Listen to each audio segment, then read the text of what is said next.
and they saw he's in some state, exuberant state, and they could see the light on his face. Then they were waiting for him to open his eyes and give the teaching.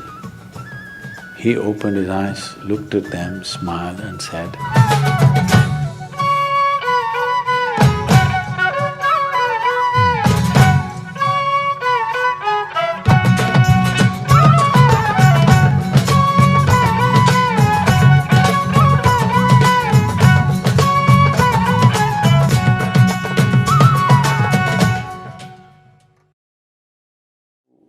intoxication is the nature of the moon. May 10th is a special Purnami or a special full moon day because it's called Buddha Purnami. This is the day Gautama the Buddha got enlightened. You know this? This year it's on 10th of May. This full moon day is the day Gautama the Buddha got enlightened. There are many aspects to his life. The most important aspect is that he is a Buddha. That's not his name. His name is Gautama Siddhartha, but he is a Buddha. Buddha means he transcended his intellect. Bu means buddhi, dha means dada. Buddhi means the intellect, dada means one who is above. One who is above his intellect is a Buddha.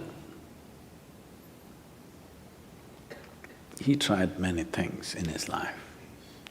He was a prince of a small princely state. Because some yogi predicted that this will either become a great emperor or become a great sage. When he made this prediction, the father got little excited. He did not want him to become a great sage, he wanted to become a great emperor.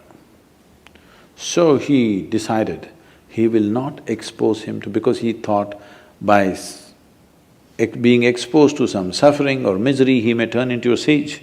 So he kept him in utter pleasure, the best of food, best of clothes, best of pleasures, everything. When he was 19 years of age, he got him married to a very pretty young woman, kept him in a palace secluded from the rest of the society where he lives in pleasure, never exposed to any kind of suffering. One day he thought he will just take a drive through the town. He asked his charioteer to take him across. So he was going, and then he saw a man who was old, was going like this. So he had never seen an old man in his life. His father had protected him from all this. He said, what happened to him? So the charioteer said, oh, he's just an old man. How does it happen? He asked. He said, everybody gets old someday. He looked at himself, he was a nice youth. What, me also? He said, yes, everybody gets old. They live long enough, they get old. This was a realization for him, I will become like this. Then he saw a man lying on the street who was ill with something, not able to get up, in great suffering. He said, stop, what is this guy? What's he doing? He said, oh, he's sick, unfortunately. What does that mean? He said, my body, sometimes it gets sick. It can happen to anybody, it can happen to just anybody. Me, a prince, it can happen to me, it can happen to anybody.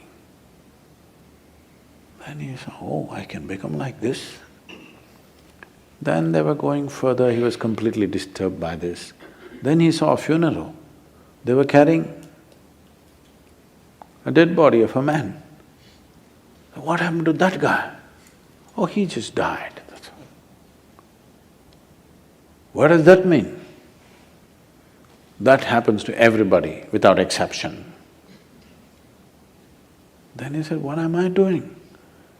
Just eating, pleasures, nonsense, what am I doing with myself? And he struggled, he went into turmoil within himself. This suddenly being a prince and these pleasures and all this palace suddenly broke apart for him, and he started looking, what is the point of all this? This is going to get old, this may get sick, for sure this will be dead. What am I investing my entire life in this? But by then he had an infant boy. He looked at his wife and his child, this loving wife and this lovely little baby. He could not leave. He struggled and struggled and struggled. By then, a little over 1.25 years passed. When the boy was 1.5 years of age, he could not hold it anymore. In the middle of the night, like a thief, without telling anybody, he slipped out of the palace and left for good. He went in search, I want to know the truth about this life. He went from school to school. These are times when different schools were established in India. At one point, there were over 1,800 schools. I'm saying not just institutions, 1,800 different ways of doing things, 1,800 different varieties of yoga. Not the kind that you're seeing in California, somebody doing like this, somebody doing like this, really intricate expressions. It is like how the medical science is becoming today. 25 years ago, you wanted a medical checkup, all you needed was your family doctor. Today, for every part of your body, there is a doctor. A few years ago, I had a knee injury. I was playing soccer and I broke something in the knee. And I was all packed up and I was speaking. That's how I got into golf, because of this knee injury. Somebody told me, gifted me a golf kit and said, Sadhguru, you're too old for any other game, you just play golf. So I was sitting there in Atlanta and talking, speaking at a place. Then I was in pain, I couldn't even move. So when this is over, when I was speaking, one person raised his hand, I thought he wants a question.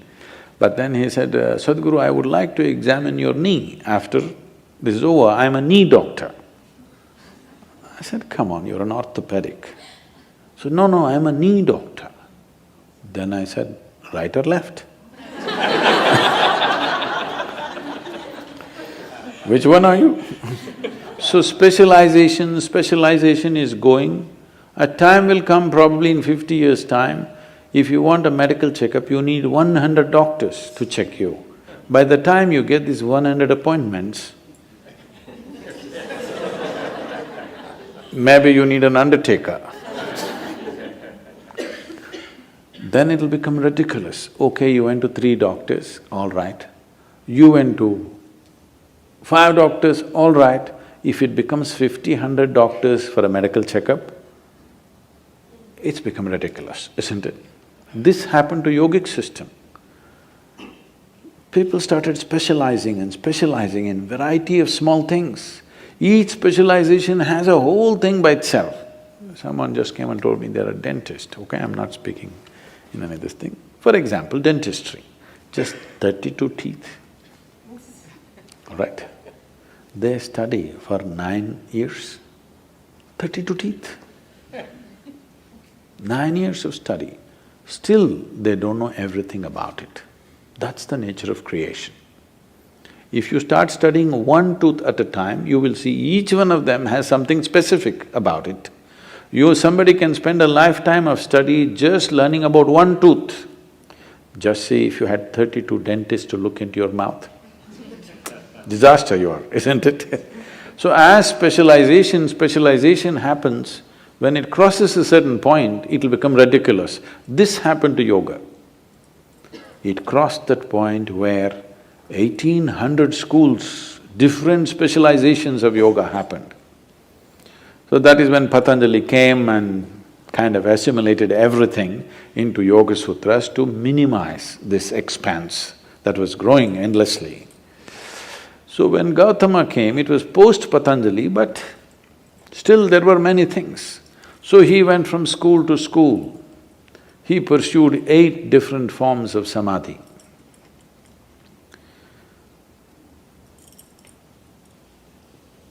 We're talking about samadhi, okay. He pursued 8 different forms of samadhi. He saw all of them were wonderful experiences, but still it did not liberate him. So in this condition, he was walking as a samana. There's a certain system of practice called as samanas. Their fundamental practice is this: they will never ask for food. You should not go in pursuit of food because they want to beat the fundamental instinct of survival. No matter what, you're always going in pursuit of food, please understand this. You may complicate it in so many ways, but fundamentally, you're talking so much about economy means you're just thinking about survival all the time, isn't it? Survival glorified, but still it is survival. So one fundamental sadhana for them is, you never pursue your instinct of survival. You simply keep going. So samanas used to just walk, never asking for food. But the culture was sensitive. If they saw a spiritual person walking, people will cook at home and run behind him and serve him wherever he is, because they know he will not ask for food. Today, if you become a samana, you will walk yourself to death. Those days, people were sensitive to his sadhana and responded. So there were thousands of samanas walking the country. So Gautama became a samana. And even if you are not asking for food, you will walk near a town, so that food will come. But Gautama took it too seriously and just walked. He became all bones, just bones and a bag of skin, like that he became. Then he came to a place where there was a river called Niranjana. Unfortunately, that river is gone now, no more river. Just about 18 to 20 inches of water, maybe moving little rapidly. He stepped into it, halfway down into the river, he did not have the energy to cross. There was a tree branch, a dead branch, he just held on to it. He doesn't have the strength to take the next step, but he's not the kind of man to let go. He held on, we don't know for how long, people say for a very long time. Maybe it was 2 minutes. When you're feeling so weak, those 2 minutes might have looked like many years.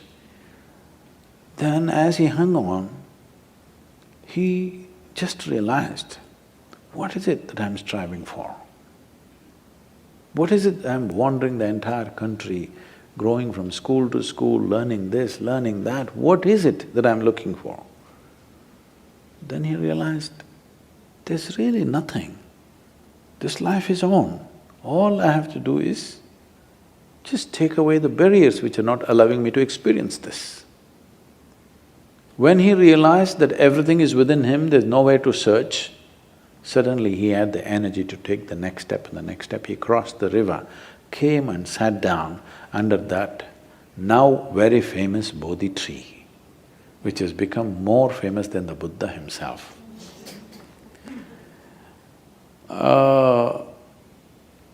A part of the tree, a remnant or a progeny of the tree still exists in Bodh Gaya. And he sat under the tree. It was this full moon night which is coming now, on 10th of May. He sat there and he sat there with this determination. Either I must see the ultimate nature of my existence now, or I will sit here and die. I will not open my eyes till I know this. Once he made that resolve, because the only problem is there is no resolve. Every 2 minutes, your intentions are changing. If you are totally on, to know what is within you, how long should it take? It should happen in a moment, isn't it? Because there's no distance to travel. Time is a quantity which is necessary only when there is a distance to travel, isn't it? If there is no distance to travel, if I ask you, how long does it take for you to sit here? You're already sitting. It's already there. It doesn't take any time. So you are already alive and on. It doesn't take any time for realization because you don't have to do anything particular. When he saw this, he was fully enlightened and the moon was shining. And he had not eaten for many months on end properly. Years, actually 4 years he was a samana. And people around him, he had gathered about 5 disciples, I think. These guys thought he's real because he doesn't eat, he's really rigid.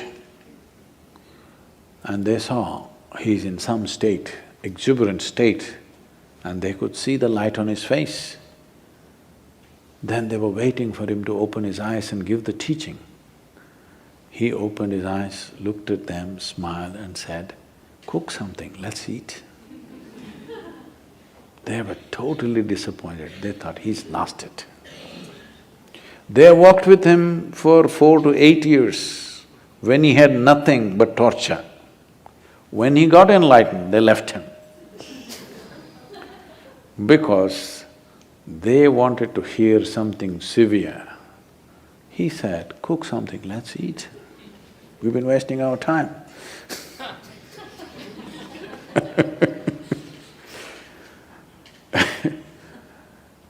There are many beautiful episodes in his life. When he one day walked upon the river bank after he has become a Buddha and went and sat down under a tree. Tree, not because tree is the best place to sit under, ants can get you. Because that was the only real estate of those times. There are no buildings and buildings and buildings everywhere. So tree was a good place, a pleasant place to sit under. Rather than sitting in harsh sun, you sit under a tree. An astrologer who was of great proficiency in his trade saw the footprint on the riverbank. He had come to… In India, people of this thing means… bath means always river. Those rivers are going away, I will tell you later. Bath means always river. So he came for a bath, the river, then he saw the footprint.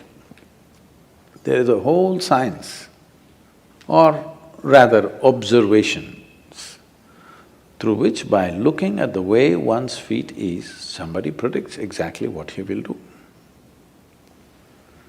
So he saw the footprint and then he saw that this is the footprint of an emperor, somebody who should rule the world.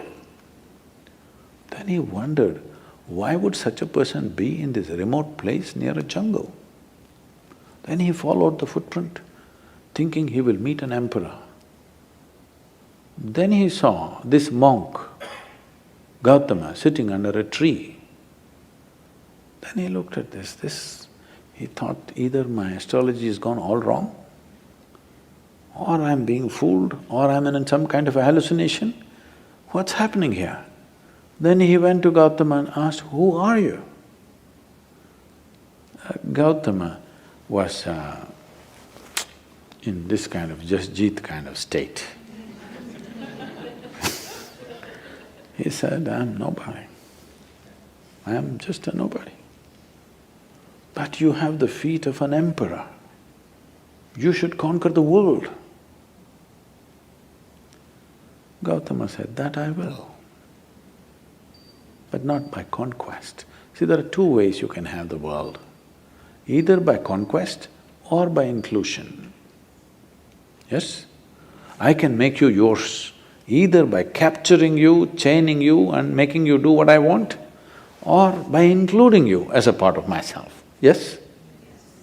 Both ways, something or somebody becomes yours, isn't it?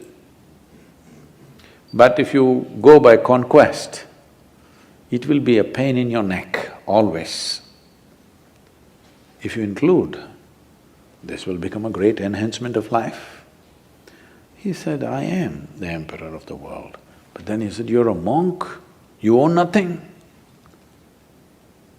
I own nothing and I am a nobody. That is why everything is mine. Even mathematicians are trying to teach you the zero and the infinite are one and the same. So you becoming a no thing does not mean you're no use. You are a no thing means you have become all-inclusive, isn't it? You are something means you can only be that. You are a no thing, you can be any way you want. This is how this life is made. If your ability to respond is not curtailed, you can be anything you wish at any given moment, isn't it? So Gautama said, I'm anyway the emperor of the world, if that's a word you like, but I'm actually a nobody, because everything is anyway mine. If you see, I'm responsible for everything, everything is yours, isn't it? How does somebody become yours? Because you own them or you take responsibility for them? Because you take responsibility for them, they become yours, not otherwise, isn't it? If you own them forcefully, they will never be yours. Yes or no? Yes. If you forcefully own somebody, will they ever be yours? They'll never ever be yours. So this astrologer sat down. He said, you are a monk, you have nothing, on top of it you say, you're Jasjit, I'm sorry. On top of it you say, I am a nobody and everything is yours. What is this? Gautama said, you come, I have a way for you. You are busy making predictions of life. I have a plan. Why do you make predictions of life? You're incapable of making a plan and executing a plan. That is why you fall back on predictions, isn't it? Yes or no? If you are capable of making a plan and executing the plan, would you fall back on predictions? No. So Gautama said, you are busy making predictions. I'm here, I have a plan. Come, become a part of my plan. We'll make something else happen. You must become a part of this plan. We can make something wonderful happen. This same world can be turned into paradise if all of us go by a paradise plan, isn't it? Yes or no? Yes. The question is only, do that, because between a possibility and a reality there is a distance. Or do we have the courage and the commitment to walk the distance? That's all it is. Yes?